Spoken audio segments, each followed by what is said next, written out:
most of the time I'm looking at it and saying, I bet there's a nugget in here that I haven't thought of before. Mm. And so, I'm mining for gold. And occasionally, doesn't happen often, but occasionally it's like, and there was nothing. Oh, yeah. That actually happens a lot for me. Right. But because I'm really looking for the nugget, and the nugget doesn't have to be the nugget can be super, super tiny. Yeah. I almost always find something. Mm-hmm. And it's not necessarily something I'm going to implement. Sometimes it's a way to say something, think about something Mm-hmm. I can then use with my clients, Mm-hmm. where it's like, I tried saying it this way, that didn't work. So I'm going to try saying this. And when I say that, you can say it's like, oh, that made sense. It's like, great. And so I'm looking for what I'm going to call the little tiny nugget or the giant nugget. Sometimes the thing is just, chock full of, of nuggets, and that's fabulous. Yeah. Are you feeling overwhelmed, stuck, or uncertain about how to grow your business without sacrificing what really matters most? Welcome to The Business You Really Want, the show for women ready to build a sustainable, fully aligned business. Aligned with what, you ask? You, your values, your life. Seriously, it is possible. I'm Tanya Kubo, and along with business advisor extraordinaire Gwen Bortner, we're here to show you how.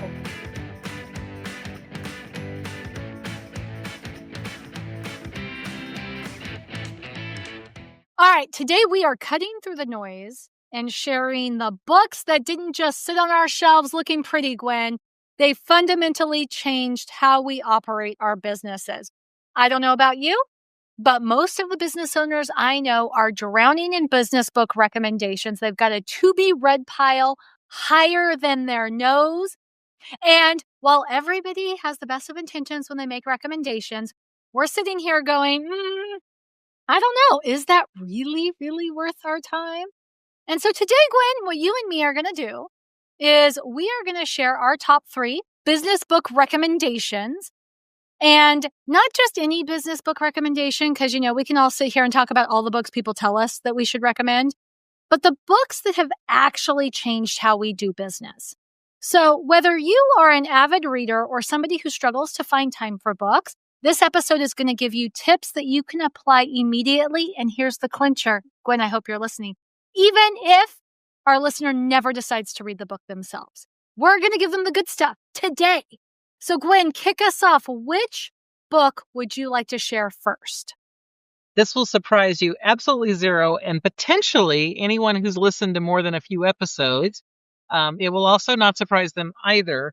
But I would say the book that made the biggest impact in my business was Profit First by Mike Michalowicz. A moment of silence for all the people who are shocked right now. Okay. So there's multiple reasons that this made an impact. First, it's been so long I can't tell you how long ago it was I listened to this book the first time. And of course, all of mine are listens because I don't. But if I was in this business, I was very, very early stage. I was still doing a lot of my other knitting business. And when I listened to it, it all made perfect sense. Part of the reason is because it's kind of based on this envelope process of budgeting that a lot of folks did, as a way of managing the home budget. And my parents did that. So it felt very familiar. So that was one of the things that I was very, very quickly, I was able to say, oh, I get how this conceptually works. But the other was by doing the steps, by implementing it and doing the things, it made immediate difference in the bottom line, cash in my pocket, the stuff that actually matters to most people, like exceedingly quickly for me. Now, I will say it's easier for a service-based business than it is for a product-based business to see the change really, really, really, really fast. Okay, so I'm just going to put that little disclaimer there right away. But it can. And I've now worked with enough product-based businesses on it and everything else. I've always seen it. When people actually use the process, really use it the way they're supposed to, hold to it and not let it slip away, it makes giant, giant impact on their cash flow. And the cash flow is so huge for success, particularly for very, very small businesses. Big businesses, corporations, the big corporations, they can manage through cash flow crunches. But small, tiny businesses, most of the small businesses that had struggles through COVID that didn't survive, it was because they didn't have strong cash flow, and a hiccup of even a little hiccup, let alone the big hiccup that COVID turned out to be, there was not a chance that they were going to survive. I haven't gotten statistics. At some point, I probably should talk to Mike and see if he's got numbers of how many profit first businesses that were, fully implementing it actually made it through COVID. I bet you it's a way higher percentage than those who weren't. So how did Profit First change your approach to business? Because from my perspective, keep in mind, I didn't know you when you were a brand new baby business owner, but from my perspective, you've always been so smart with business. Well, and so this is the thing is I actually did have good accounting practices, and it was part of the reason it was easy for me to implement, but really thinking ahead of time about the categories of how much am I actually pulling out to be paying myself for the work I'm doing? How much am I setting aside for taxes, ahead of time, so that when the tax bill came, I didn't panic. I hadn't panicked before because we had savings that we could easily pay for it. But now it was like, oh, I'm not having to touch the family savings. I mean, this is all being done out of the business, and being able to really say, how much money do I actually have to spend on things that are probably more discretionary, conferences that I may be going to, all of those things, and being really realistic about what that is. All of that, it became so simple to do. So it wasn't like I wasn't doing any of it, but it became so simple to do. I was able to do it consistently. And the consistency is really where I think that it made the difference. And like I said, my own profitability and the money I was able to take out of the business went up significantly. Okay. Even though, like I said, I was doing good bookkeeping, I was paying attention to all of this. It wasn't like I was, a flippin' disaster at all. Still made a huge impact, which is why I know it makes such a huge impact, even more so with folks that aren't doing a good job. Yeah. Okay. So what we've promised is one practical, actionable takeaway, even if they don't read the book. So when it comes to Profit First, what is one thing listeners can do today to start that process? So the thing that Mike asks you to do, and it's it really is the easiest actionable step, is set up a separate account and put 1% of all of your income into it as it comes in. That is your profit, not your pay for doing the work that you do, but for taking the risk of being a business owner. It's like your shareholder. Okay, so just 1%. 1% is all that you ask to start, because if you can run the business on 100%, you can run it on 99. Okay. And then step 2 is, what do I do with that money? I mean, I'm just putting 1% in the bank account. And once a quarter, take half of it out and go splurge for yourself or something. Ooh. Okay. That's my one actionable step. I'm going to take that then. Okay. So what's your first book? I was so my first book is Burnout, which is by Emily and Amelia Nagoski. And it's funny, it's not like the first book that changed everything, but the book Burnout, which is it's all about how burnout affects women specifically. So, Emily is a researcher, and she's done amazing research in a lot of different areas. And then her sister is actually a conductor, like a concert conductor. I don't know much about music, so that's all I got for you people. And so this is a book I recommend listening. Even if you're a reader, listen to the book, because they alternate the chapters. And every time they say the word patriarchy, they go, and it's just entertaining to me to hear somebody go repeatedly.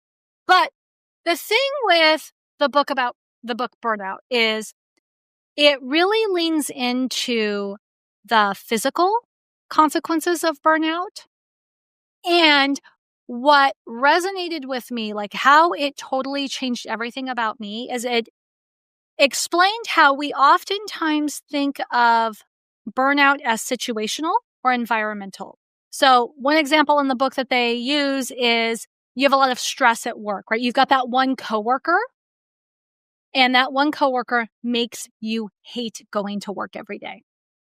And, so your stomach hurts, you've got headaches, you're starting, your hair's falling out, and that coworker leaves, or you get a new job.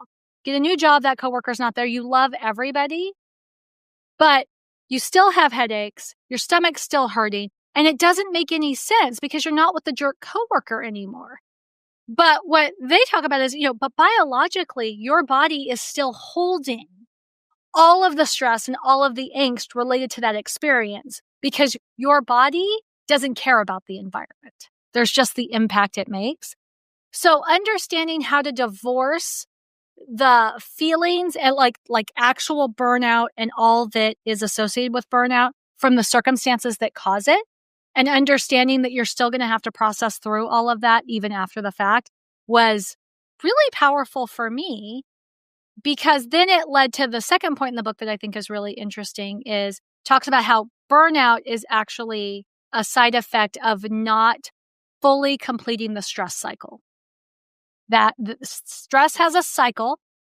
And so, you're feeling stress and it causes all these hormones and chemicals that resonate in your body, and you've got to burn the chemicals off. And there's a lot of ways to burn off the chemicals. One is physical activity. But if you don't burn off the chemicals, then the chemicals keep ping-ponging inside your body. And so for a lot of women who wake up in a cold sweat somewhere between 1:30 and 3 a.m., it's actually because they didn't burn off their cortisol, which is a stress hormone, and that activates adrenaline. And the adrenaline is what wakes you up in the cold sweat in the middle of the night. It's not hot flashes. It's not menopause. It's not perimenopause. It's actually just a side effect. It can be. But the thing is when women are of a certain age, everything gets blamed on perimenopause. Right. And oftentimes it's not that, actually. It's a whole other thing. So how that changed my approach to business is it took crappy clients, crappy peers, being in that mastermind where you constantly go in and feel misunderstood. It made me realize that it wasn't me being a delicate flower. This isn't, I just need to suck it up. No, this actually has lasting effects on me, and I don't have to keep doing that. And so what I would say as my actionable takeaway for our listener is, first and foremost, understand that the circumstances that may cause stress, because stress is what causes burnout oftentimes, the circumstances that may cause stress don't eliminate the stress just when you eliminate the circumstances. You got to figure out a way to work through all that. And in women, burnout has so many more physical manifestations than anybody ever thinks. So if you are that person with some unexplained health issues, you might want to be looking at your stress level and really examining whether you're burned out. And that might do more for you than, becoming the human pincushion. Interesting. Your turn. Okay, so my next book is Rocket Fuel by Gina Wickman and Mark C. Winters. And it was written after Gina Wickman wrote Traction, which was about the entrepreneurial operating system, EOS. A lot of people have heard about EOS. But the reason this book was so impactful for me was it was the first time I felt seen as almost a human, not quite, but pretty close, because they were describing what makes a really good, they call it an integrator. We would call it a COO or an operations person. There's lots of terms for it, but their, kind of trademark term is integrator. And as they were describing it and saying, so yeah, you're really good, but you don't actually care if you get gold. It's okay if you get silver. It was this whole thing. And I was listening to it because, of course, I was listening. And when I heard it, I started laughing. And we happened to be up at our condo. And my husband was like, what are you listening to? Because he knows I normally listen to business books. And I said, oh my gosh, let me let me, unplug this and play this for you and you tell me how much this sounds just like, oh my gosh, that is totally you. But here is the thing. I felt it deep in my soul because it was like, I remember feeling misunderstood when I was in fourth grade, when I was Mm. fifth grade, like that people didn't get this Yeah. about me, right? That I strove, but I didn't have to be the best. Mm-hmm. This whole thing, this supporting role, this operations role. And so the difference it made in my, specifically in my business was I realized this was really a thing Mm. and that I could be an operations person. And then as I looked back over my life, I could see not only could I be an operations, but I could be an excellent operations person because I actually had been doing this for so long in so many other ways. It wouldn't have necessarily been called this, but this is what this was. And so this was insight that was just huge for me, huge. And I probably came across it just before or about the time I was starting this business that we're in now, whatever that was, 9, 10, 11 years ago.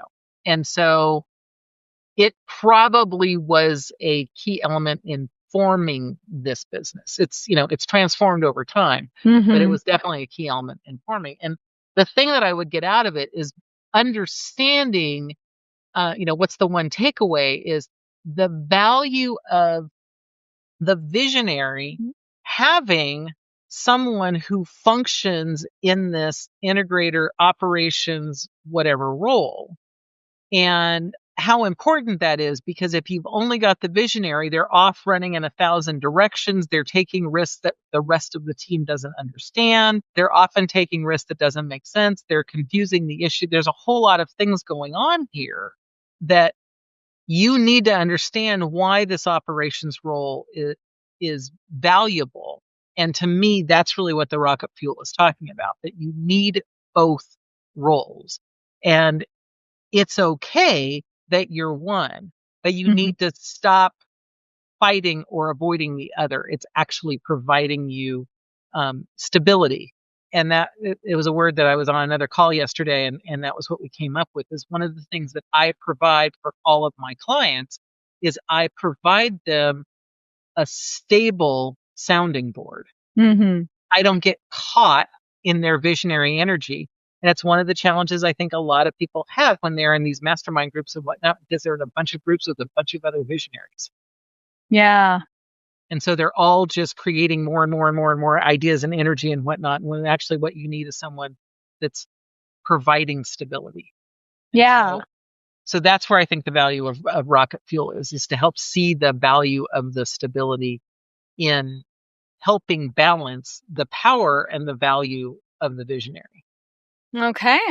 Okay. So my pick is not as deep, so I don't have as much to say about it, but it's Free Time by Jenny Blake, which is a book you introduced me to shortly after we started working together. It's a book I recommend because I oftentimes will listen to a business book first, then I decide whether I buy it. Sometimes I buy it because I'm like, oh, I'm going to want to refer to this frequently and I'm not going to want to have to fast forward through chapters on Audible. Other times I buy it like Profit First, for instance, because it had mathematical formulas and I just need to see those.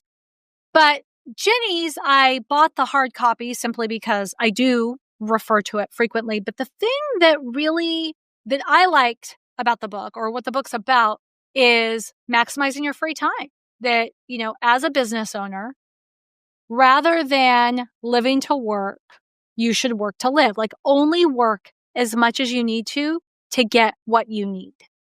And where I stopped him, I remember I was driving around and I pulled over on the side of the road to like re-listen to this part, which is when she talks about the concept of enough and defining what your enough is. And she talked about how so many of us, especially women, a lot of our business circles are male dominated. And so it's always like sell more, do more. Okay, you hit 8,000, let's hit 9. You hit 10,000, let's hit 11. You're 6-figure. Okay, now we got to aim towards 7-figure. And she was like, but what if you didn't? What if rather than going, okay, I need to get as high as I can, as much as I can, what if you just stepped back and said, what do I really need? what would be enough to get by, what would be enough to achieve the goals I want, and then built around there. And that was the first time where I actually looked at my business overhead, not from the perspective of, oh my gosh, this is the minimum amount of money I can afford to make this month, but from, okay, if this is what my overhead is, then how much above and beyond that would feel good? And okay, and what do I have to do to reach that number? So that's when my business goal shifted from I need 20K months to, you know what? A 6K month's actually pretty good. An 8K month is great.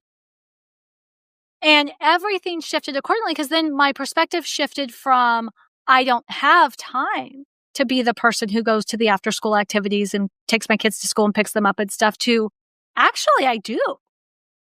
And I don't have to feel badly about what the P&L says every month so long as I don't bloat the overhead. Like that's the restraint I have to show is I don't bloat my overhead and then my margin stays pretty consistent. So that's how it changed how I do business. As far as actionable steps, because I do think that it is important to have that one takeaway. I think for me, what I would recommend is lean into the idea of what is enough. Because this is something I have this conversation with all of my private clients now, right? All of my private clients, when they're like, well, this is what I want. It's like, okay, why do you want that? And, will that be enough? Because what I often find when I'm talking to women, they'll tell me they want a 6-figure business. And because that's the circles I run in are women who are trying to get to 6 figures. And what I find out is they actually have zero motivation to get there. Mm-hmm. Their thought on 6 figures is actually because they think that's what takes them from hobby to business. Because they don't have a financial need for their money. The groceries get on the table independent of their business. And so we said, well, then what would be enough? Really, do you need $100,000 a year to feel like you're a grown-up business owner if you don't need that money to survive? And then oftentimes what we find is actually it's 1 to 2 paying clients consistently is what is there enough. I love that. So my third book was a book that someone recommended that I really wasn't that necessarily interested, but the woman who recommended it at the time said, no, you really want to listen to this. And it was like, okay. Because occasionally when someone gets pretty passionate about it, it's like, okay, I'm going to, right? And it's Thinking in Bets, Bets, because it's a hard word to hear, Bets, by Annie Duke. And Annie Duke was a former professional poker player, so that's thus what why the bets is in there, because it's actually related to kind of the things that she's learned and applies in her in her business and life based on what she learned as a professional poker player. And the reason that this changed my business is it changed how I thought about my data. And what I mean by that is early on, she taught, there's a whole bunch of things, but one of the early premises that she talks about is we have been conditioned for whatever reasons, and part of it probably is just the nature of being human, that if we got a bad result, it was a bad choice. And if we got a good result, it was a good choice. And so we conflate the result with the decision. But her whole point is you can make a really good choice and still have a bad result because there's a lot of things that are still out of your control. You can also make a really bad choice and still get a good result for the same reason, because there's still a lot of things that are out of your control, right? And sometimes that works for you, and sometimes it works against you, right? And so I have been such a data person for so long. I've always tried to correlate the data directly to the result, right? So this was a bad result, so that must have been a bad choice. This was a good result, this must have been a good choice. And what I realized as part of this and some other thoughts as well is you actually need to look at more data and trend it. And I intuitively, I knew this based on all of my history in the IT world and whatnot. But you think about it differently when it's your decisions in your business and you aren't able to get 1,000 points of data. You can get 2 or 3 points of data, right? And so seeing a trend over 3 points of data isn't much of a trend, right? Right. It's information and it's useful.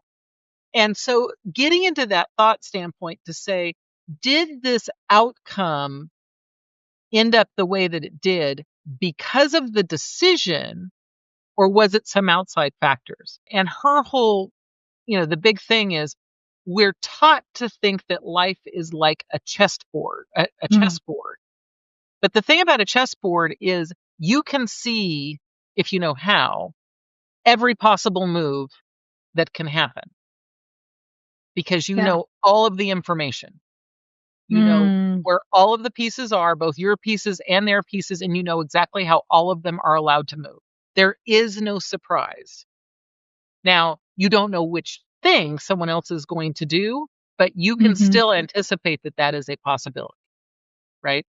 But her thought is life is much more like poker, where you do know what all the cards are, but you only have a tiny bit of the information.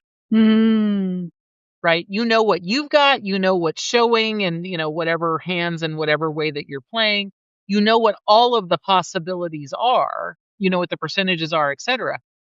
But you still don't know what that turned over card is that you can't see. Right. Right? And so you can make a bet based on what the probability is that it's going to be X, Y, or Z. And it could be a good bet and you could still lose. Right?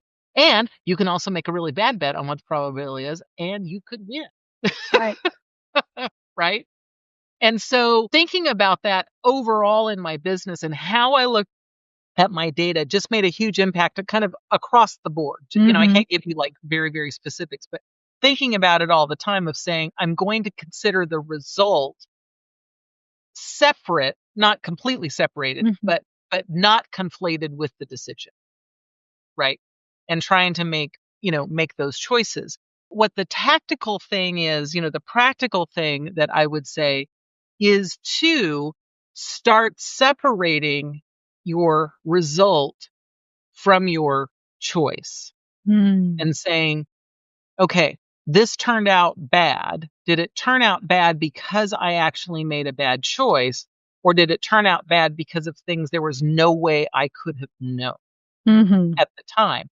Now, maybe I know that, so can I make a different choice because I've got additional information, right?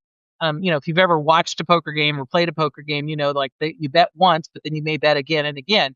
You can start making better choices as more information comes to light, right? But at some point, you still aren't going to have all the information. You've got to make the choice. And so instead of just assuming that a bad result is a bad choice, it's like, was it, or did we just have an unusual set of circumstances? And also on the other side, which is as important, just because you got a good result doesn't mean you should do it again. Yeah. Just thinking of all the different choices and outcomes and separating them in my head right now.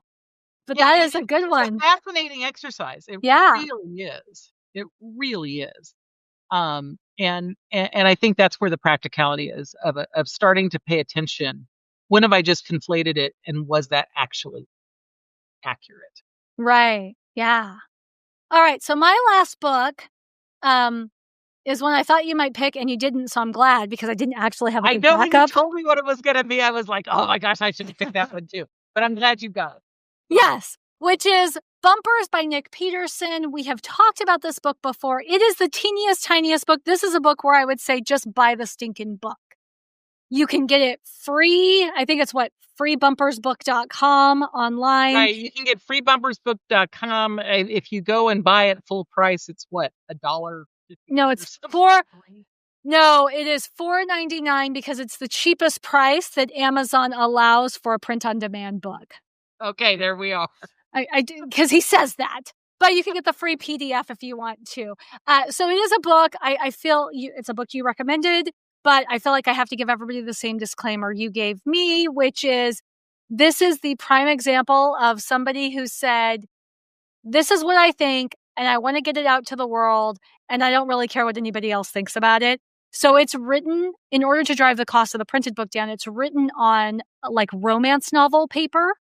So like Oh old yeah, school the quality Harlequin. of the book is horrible Yeah. So from a quality. yeah, like the paper quality is really rough. So it doesn't do a great job if you want to take notes in the margins because the ink bleeds. And there's typos, there's formatting stuff, but the content is worth all of that. And I say that as somebody who has worked extensively in the publishing industry. The thing with bumpers, yeah, and there is definitely a theme, and we'll talk about the themes in our book choices in just a moment, but bumpers is really a book about boundaries, right? That is Nick's word for boundaries are bumpers.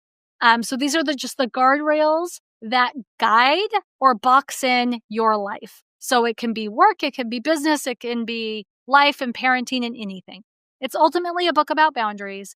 And what resonated with me in that, there's so much. There's so much of that book that I actually use every single day. But the big one was the concept of raising the floor instead of raising the ceiling.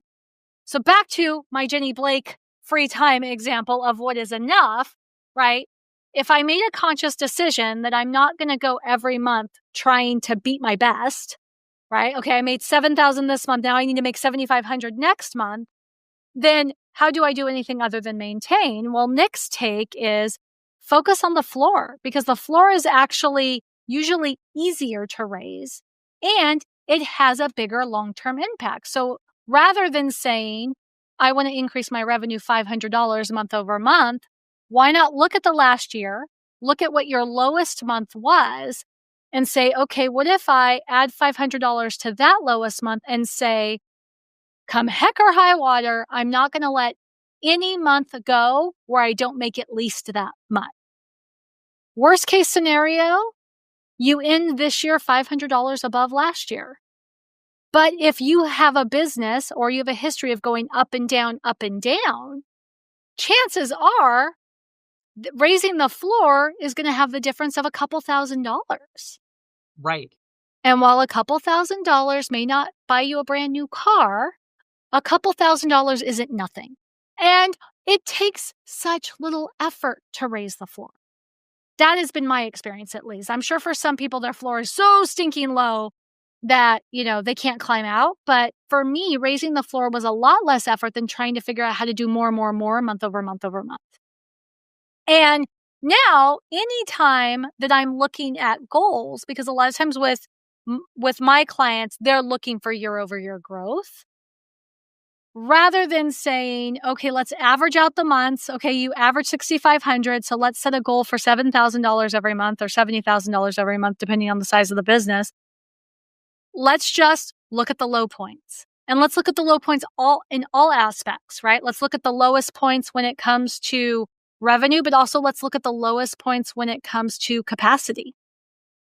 Like, okay, if we know everybody goes on vacation in the month of December, and so we end up starting every January behind and backed up. Okay, what can we do to ensure that we've got some capacity in December to take care of ourselves? And so that has just changed how I approach everything, but particularly how I approach business.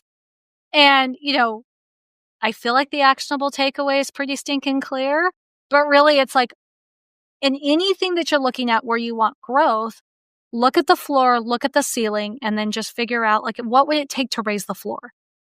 And compare the amount of effort, time, energy to raising the ceiling. Because maybe in your circumstance, raising the ceiling's easier. It's just, I have not yet had a circumstance in the, say, year and a half since I've read the book where raising the floor wasn't easier. Well, and the thing about that is it very much is that over time, everything's going to be up because usually as you raise the floor, you start bumping the ceiling up accidentally. Right. Right. And so you focus on the floor and it ends up bumping up the ceiling as a part of it. But it feels so much more abundant. Oh yeah. Yeah. And it does. It ties in beautifully with your free time example as well of what do I actually need right now? Well, because if you're paying close attention and you are a critical thinker, you will notice all my books that I recommend have something to do around boundaries, right? Like Burnout It's really about placing, where are your boundaries? Because a lot of times we get burned out because we've blown through our boundaries too much, or we've let people walk all over our boundaries. Free time, determining what your enough is so that you can put boundaries around that. And then bumpers, it is actually synonymous with boundaries. Now, Gwen, you've got some themes here, but your pattern isn't as clear because, of course, Profit First and Thinking in Bets are numerical. They are data books, whereas Rocket Fuel, based on how you've described it, and I have to admit, I've never read Rocket Fuel, but it sounds almost more of a validation book, like validating that it is okay to be a really good number two. And every number one needs a number two to truly be a successful number one. Yeah. The place where I see, I'll say the theme or the thread is all of this is very much about the operational piece of the business as opposed to the, I'll say the visionary creative piece of the business. So, Profit First is very much about the finance, the accounting, which of course is a very operational piece of it. And particularly, what it really is about is the cash flow. It's not just the accounting and bookkeeping. It's really about the cash flow, which is a key element in operations. Thinking in Bets to me is about the data, but it also is about the decision-making process, which to me is also a very operational thing and is an aspect that I think is missed a lot in early stage entrepreneurial visionary businesses because they don't want to choose. They don't want to decide.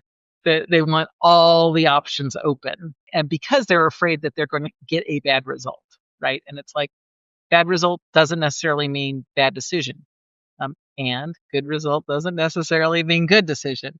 And then, of course, Rocket Fuel really is about saying operations has a really strong element in the success of the visionary business. And so I would say my theme really, and back to like, who's surprised? No one, is operations, which is why when you said, like Nick's book, when you mentioned I'm going to do bumpers, it was like, oh yeah, because I also think of Nick's book totally as operations. Yeah, it really is. So that's where I see my piece of these are fundamental foundational elements of operations. So first of all, if you can't already tell, Gwen and I we like books, right? But we really love talking about books. And I have like all these things I want to talk about because like one thing that I think happens a lot is all the books we read run together, like for a lot of people. And so it feels like you're addicted to reading business books, but nothing ever changes. And I'm curious how you go about how you approach reading books, especially business books. Cause like for me, I actually start the process with a plan to implement. Like I open every book with the idea of, okay, what is it from this book? Like, what am I going to learn that I don't already know? And how am I going to apply what I learn? And so as I'm going through the book, I'm looking for those things versus passively reading the book and waiting for inspiration to strike. How do you go about it? Mine is closer to the latter, really, is most of the time I'm looking at it and saying, I bet there's a nugget in here that I haven't thought of before. And so, I'm mining for gold. And occasionally, it doesn't happen often, but occasionally it's like, and there was nothing. Oh, yeah. That actually happens a lot for me.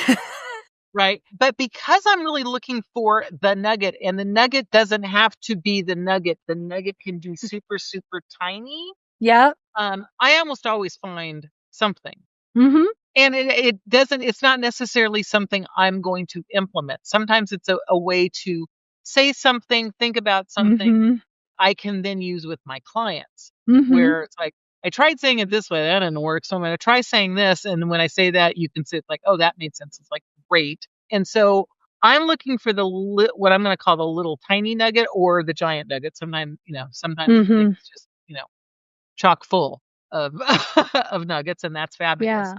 But I don't always plan on implementing. I really am often looking for, is this something that's either going to be useful for me or for my client or a way of saying it, all of those all of those things. But part of it is also what my role is. Mm-hmm. And it is because of what my role is, it's appropriate for me to gather knowledge just for knowledge's sake. Mm-hmm. I wouldn't say that's always true for everybody else. Yeah. So tell us more about your approach, because you have a great approach. And when we shared it with our small biz book club people, they were very excited about Yeah, well, so it's not actually mine, right? But it's called the blank sheet method, and I will link it in our show notes, because actually where I got it from, they didn't create it either. But it's the idea that before you start reading a book, you just have a blank sheet of paper or a note card. We've got a member of our small biz book club. She just uses a 3x5 card. And you write down everything you know about the book or subject you're about to read, right? So it's like a mind map. So on Profit First, for instance, you might put Profit First in the middle and you'll say, okay, I know it's a book about cash flow. I'm assuming it's a book about paying myself first because it says Profit First. And you write all of that. And then every time you sit down to read it, once you close it, you just spend a few minutes adding to your mind map. So by the time you get to the end of the book, you have all the little nuggets that were meaningful. Now, some people like to take it a step further and then write a summary. And then that's kind of what they take as like, okay, this is my Bible. Anytime the book comes up, this is what I remember. I actually just leave the messy mind map. I have a particular notebook that I use and I just do it all in there. But what I have found is, first of all, it helps me better remember where I got that idea. Like all the books that I've read don't all start to blend together. Like before I started doing this, I could tell you, oh, that's a Mike Michalowicz idea, but I couldn't tell you if it was in Clockwork, The Pumpkin Plan, or Profit First. But now I know which ideas came from which individual book. And it makes it easier personally for me to implement, but also to make suggestions to other people. And yeah, so it works for me. Have you ever tried it? Because I'm assuming you have not. I have not. And part of it is because of my technique is listening. Yeah. And I'm not often at my desk. I'm often in other environments. And so the after action, which is an important piece of it, I'm usually not in the right space, place. Not going to pull over on the side of the freeway to jot some notes down. Normally, yeah. That makes total sense. Well, what I want to do is I just want to invite everybody listening to join the Small Biz Book Club. It's free. We only meet once a month. We're like the lowest pressure, nicest, most generous, relaxed book club you could ever join. Right, because the first thing is you don't actually have to read the book. Yes, and we mean it. It's so funny. We have tell the story. Tell the story of our member. Do you remember? Which one? We've had multiple. Yeah. So we have one member, and she didn't come for 3 months, and found out that's because she hadn't read the book or she hadn't finished the book. Some of them she had started, but she hadn't finished them. And I was like, but you don't have to finish the book. You don't even have to read it. You're welcome. I know you say that, but I don't want to get there and be embarrassed. And I'm like, but no, we mean it. We're not going to embarrass you. So now she comes every month and she tells us, I read the book, I didn't read the book, and I know you won't embarrass me. And we don't, because we're not like that. We're not mean. Well, and because we're really talking about our insights. And so even if you haven't read the book, as you hear our insights about the book, you still may have insights about our insights. Right? Right. Well, and I find so often the conversation isn't 5 people going, okay, so on page 32, it says yada, yada, yada. And then somebody else says, never do we have that. And then somebody else says, well, on page 44, right, it oftentimes has somebody say, you know what I liked, or sometimes it's what I didn't like is this and this and this. And that becomes the whole conversation. Right. Because the concept of the Small Biz Book Club is, how do you take big ideas from books like we did today and apply them to small business realities? So if that's your jam, it's 1 book a month. We don't give you a reading plan. We don't give you homework. We check in with you about 2 weeks, 1 week before we meet, just, to remind you that we're meeting. And we meet the 3rd Wednesday of each month. And if that sounds like your thing, head over to smallbizbookclub.com. You'll see what our schedule is for the remainder of the year. There's a link there to register for the next discussion. And you'll have the opportunity to turn reading into results if you so choose, or just connect with some of the most amazing women you could ever imagine. Absolutely. All right, Gwen, this brings us to the end of today. We will see you next time. Thanks for tuning in to The Business You Really Want with Gwen Bortner. I'm Tanya Kubo, reminding you that sustainable success is within reach. Make sure to subscribe to the show and visit thebusinessyoureallyWant.com for more resources. Until next time, keep dreaming big and acting with intention.